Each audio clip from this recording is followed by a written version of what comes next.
And there is nothing that makes me more upset than real estate agents lying to get sales and actively trying to deceive you, or the fact that they might not actually know what they're talking about and they're reposting things online that could create an issue for you. On this episode, we're going to be talking about FHA loans, which are absolutely the new subprime mortgage.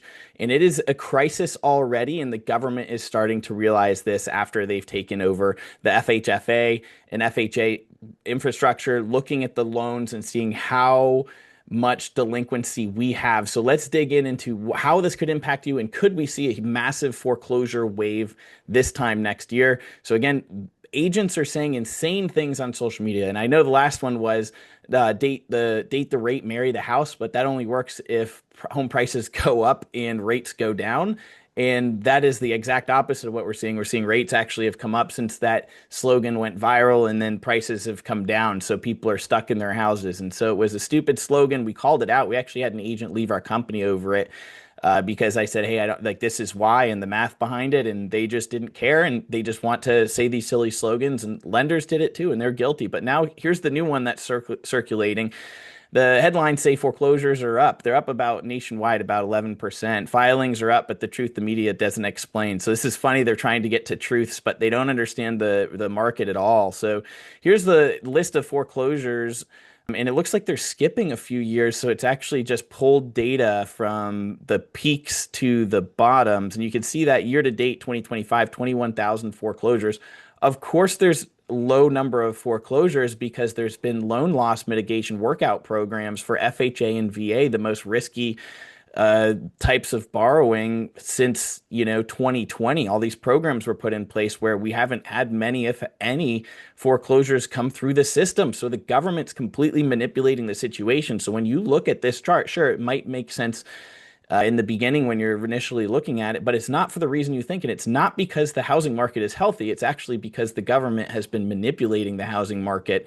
And there's something seriously wrong with agents who aren't paying attention to FHA and VA, which are absolutely the riskiest borrowing types because there's the least amount of skin in the game. FHA, you can put down 3.5% to buy a home. VA 0% down, and there's also down payment assistance programs on top of that to pay for your closing costs. So they, in some cases, there's actually like 100% or 105% of financing on these properties at the peak or just beyond the peak of real estate prices, which I believe the peak was October 2022. So let's dig into what I responded with. So FHA, like, I love the post, but we haven't had loan loss mitigation programs for FHA, VA since 2020. So they stepped in to stop the large majority of foreclosures on the two riskiest loan types over the last 5 years.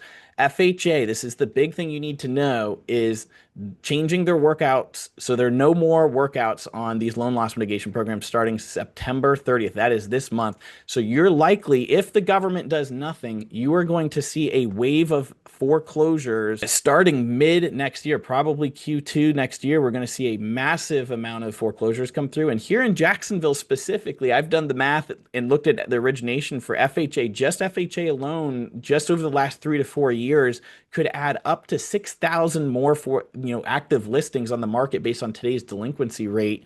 And that, I mean, that's insane. That's about a 50% increase in the amount of supply of inventory just from FHA if something isn't done. So the last release, I believe the estimate was 15.3% of FHA loans are 90 plus days delinquent as of February 2025. I know that they stopped reporting a lot of that data. I don't know if it was because we're not sure why that exactly is. It might just be because, Doge came in there and fired some people that were reporting it, or the data was so bad they just can't release it because it would create an entire crisis, which is probably my expectation at this point. The only reason for the government not to release data is to hide something.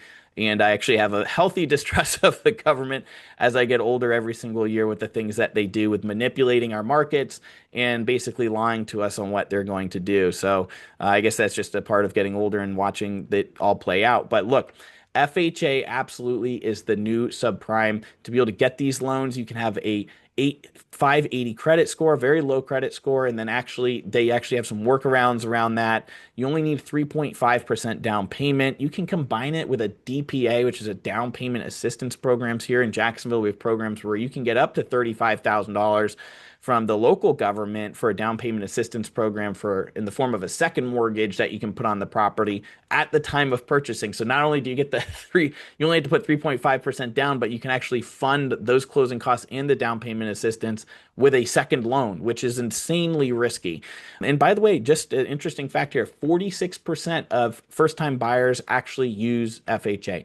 Now let's look at what actually happened last time around on the subprime market. In non-FHA loans, not government loans, the private market loans, approximately 25 to 30% of those loans went delinquent in 2009. So it's not hard to believe if we're already at 15.3% and the crisis hasn't even started and prices have barely come down in a lot of areas and it's coming, this wave of inventory and seller frustration and buyers not being able to afford, this is just the beginning. And you know it's the beginning because the first indication is the number of sales slows down. That is the first indication of a market that is going to have decline in price, is the number of units transacting back and forth. So there's no reason to think that we could not get to these levels in the FHA market.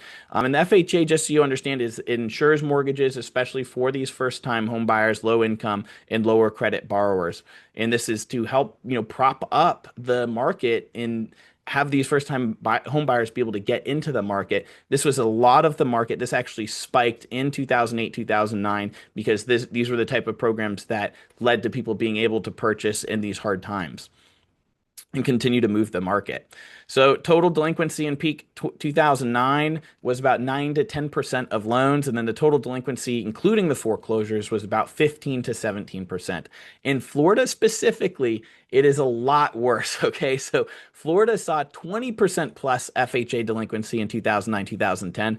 And again, the FHA total delinquency just across the United States is about 15.3%. We'll continue to get more data on this and post to our channel. So continue to watch and we'll keep you updated as these foreclosures come through. I can tell you on the ground here, I talked to the local short sale attorneys and the foreclosure attorneys, and it is spiking. Short sales are spiking, foreclosures are spiking already, and we think that between now and next February, every single month, you're going to start seeing prices come down in the Jacksonville area across Florida, and we think that the Northeast will eventually get hit as well with some stress hitting the market, and prices will come down.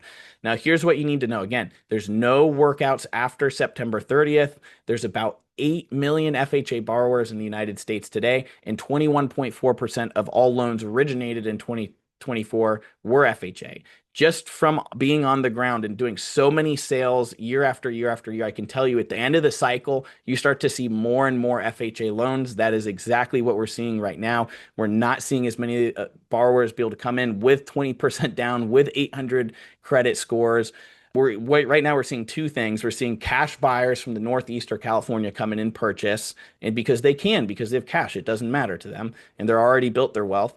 Or we're seeing dual income folks come in that are just scraping by and just being able to purchase their first property at basically the peak. And what I fear for these people is they're going to get this FHA loan and then they're going to be immediately underwater within a year or two. So they need to, if they want to be in that house, they need to be in that house for years, probably decades, a decade or two for it to really work out for them. But the FHA is sunsetting their 2020 era workouts, and homeowners will have to start actually paying their loans again. There's no more just taking the amount that they missed and putting it on the back end of their mortgage and having that accumulate.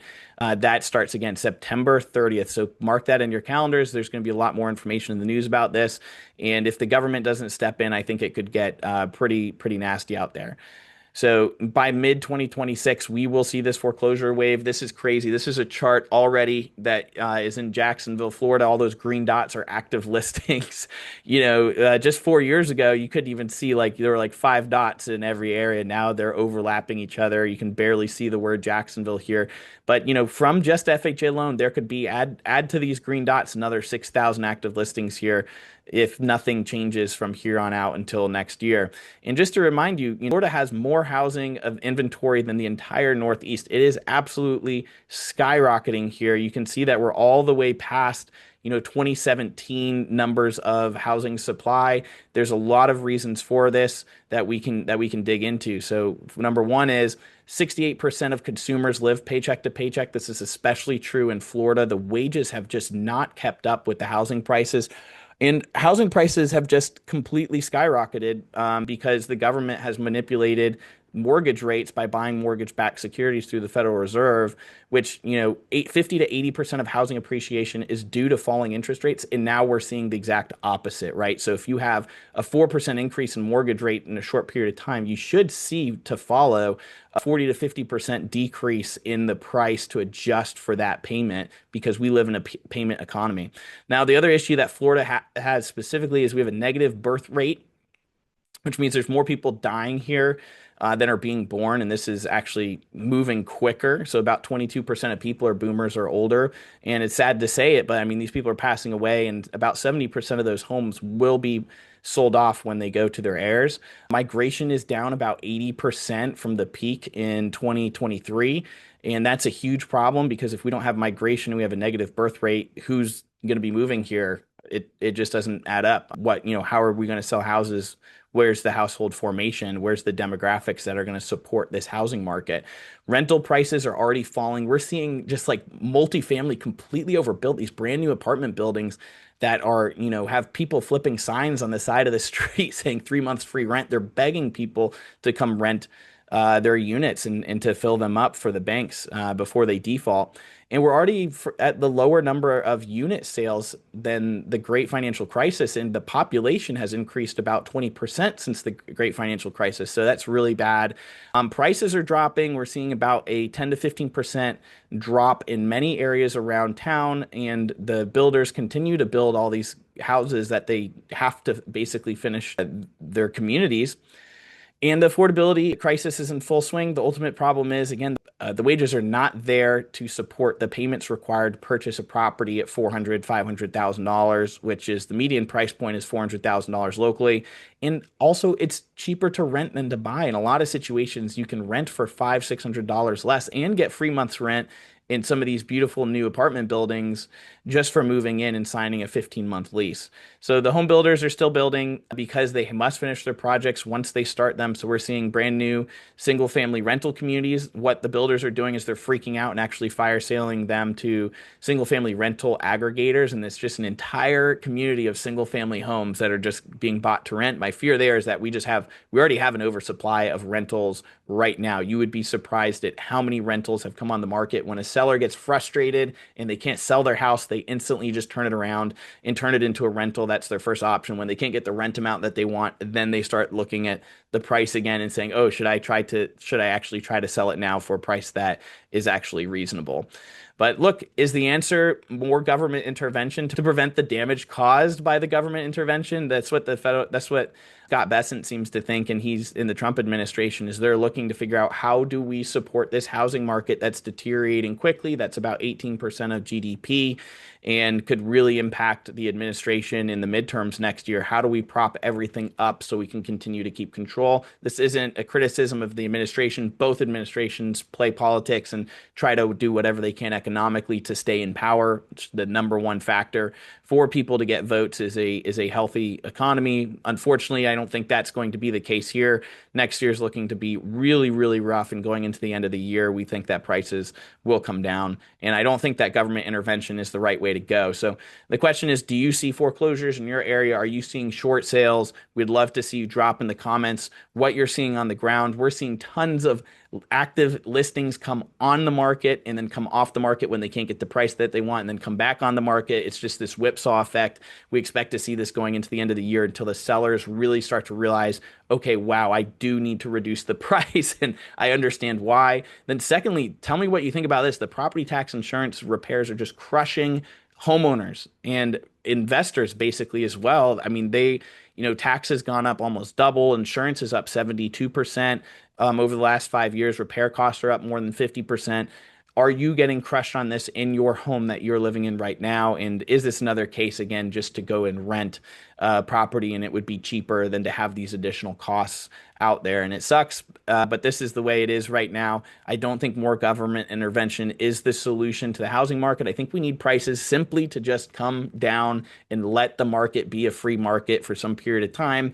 The Fed still holds $2.1 trillion of mortgage-backed securities on its balance sheet. If they didn't have those on their balance sheet, interest rates would actually be about 1% or two higher, which is crazy to think about. So the market is still manipulated at this time, and we expect it probably to continue to be manipulated. And it's possible that the government does step in and create some sort of additional FHA workout program, which will just make the situation worse and kick the can down the road. I hope this doesn't happen. It's not good for the market. We need the market to just reset and find other solutions for affordable housing. Follow for more details. Drop a comment below. And if you want to send me an email because you need a top agent in your market, go ahead and do so. My email is listed below in the description. Look forward to listening to you and seeing your comments. Talk to you soon.